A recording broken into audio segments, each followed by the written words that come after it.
একটা তথ্যচিত্র দেখে নিতে চাই। এর আগে যতগুলো নির্বাচন হয়েছে, বিশেষ করে ২০৯১ থেকে ৮ সাল পর্যন্ত, সেই নির্বাচনগুলোর ভোটের চিত্রগুলো একটু দেখব।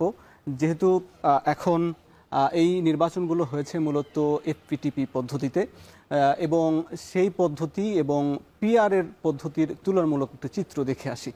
সেখানে দেখা যাচ্ছে ৯১ সালের নির্বাচনে বিএনপি মোট ভোট পেয়েছিল ৩০.৮% এবং আসন পেয়েছিল ১৪০, এবং আওয়ামী লীগ পেয়েছিল ৩০% এবং আসন পেয়েছিল ৮৮, এবং জামাত ইসলামী ১২% ভোট পেয়ে আসন পেয়েছে ১৮, এবং জাতীয় পার্টি ১১.৯% পেয়ে আসন পেয়েছে ৩৫। কিন্তু আমরা দেখছি যে এখানে বিএনপি এবং আওয়ামী লীগের যে ভোটের প্রাপ্ত শতাংশ, সেটি কিন্তু প্রায় কাছাকাছি, কিন্তু সেখানে বেশ ফারাক। কিন্তু পিআর হলে তারা খুব কাছাকাছি ৯৩ এবং ৯০ আসন পেতেন, এবং একই সঙ্গে জামাত ইসলামী জাতীয় পার্টির থেকে এগিয়ে থাকলেও দেখা যাচ্ছে যে জামাত আসন পেয়েছে ১৮, কিন্তু পিআর হলে পেত ৩৬, এবং জাতীয় পার্টি পিআর হলে কিন্তু ঠিক একইভাবে ৩৫টি আসন পেত। আমরা যদি দেখি এর পরের নির্বাচন ১৯৯৬ সালের যে জুন মাসে যে নির্বাচনটি হচ্ছে, সেখানেও দেখা যাচ্ছে যে বিএনপি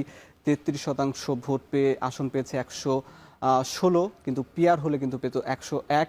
এছাড়া আওয়ামী লীগ ৩৭% আসন পেয়ে ১৪৬টি আসন পেয়েছে, কিন্তু পিআর হলে এত বেশি আসন পেত না, সেখানে ১১২। অর্থাৎ বিএনপি এবং আওয়ামী লীগ মোটামুটি কাছাকাছি কিছু আসন পেত। এছাড়া জামাত ইসলামী ৮% ভোট পেয়েও মাত্র ৩টি আসন পেয়েছে, ৮% ভোট পেয়েও। কিন্তু যদি পিআর হতো তাহলে ২৫টি আসন পেত। এছাড়া জাতীয় পার্টি ১৬% ভোট পেয়ে ৩২টি আসন পেয়েছে, এবং ৪৮টি কিন্তু পিআর হলে তারা আসন পেত।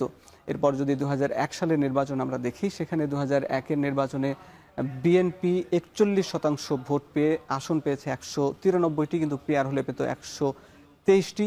আওয়ামী লীগ ৪০% ভোট পেয়েছে, কিন্তু আসন পেয়েছে ৬২টি, কিন্তু পিআর হলে পেত ১২০টি।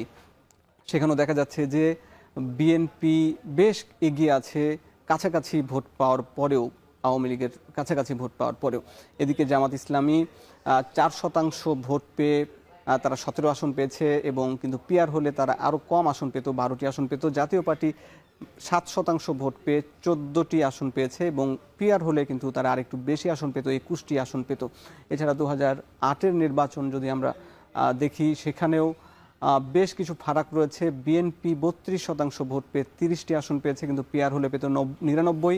আওয়ামী লীগ ৪৮.৪% ভোট পেয়েও তারা পেয়েছে ২৩০টি আসন, অর্থাৎ বেশ অনেক সংখ্যাগরিষ্ঠ আসন পেয়েছে, কিন্তু এত কিন্তু পেত না, ১৪৫টি আসন পেত পিআর পদ্ধতি হলে। এদিকে জামাত ইসলামী ৪.৬% ভোট পেয়ে মাত্র ২টি আসন পেয়েছে, কিন্তু পিআর পদ্ধতি হলে ১৩টি আসন পেত। জাতীয় পার্টি ৭% ভোট পেয়ে তারা আসন পেয়েছে ২৭টি, কিন্তু পিআর হলে পেত ২১টি।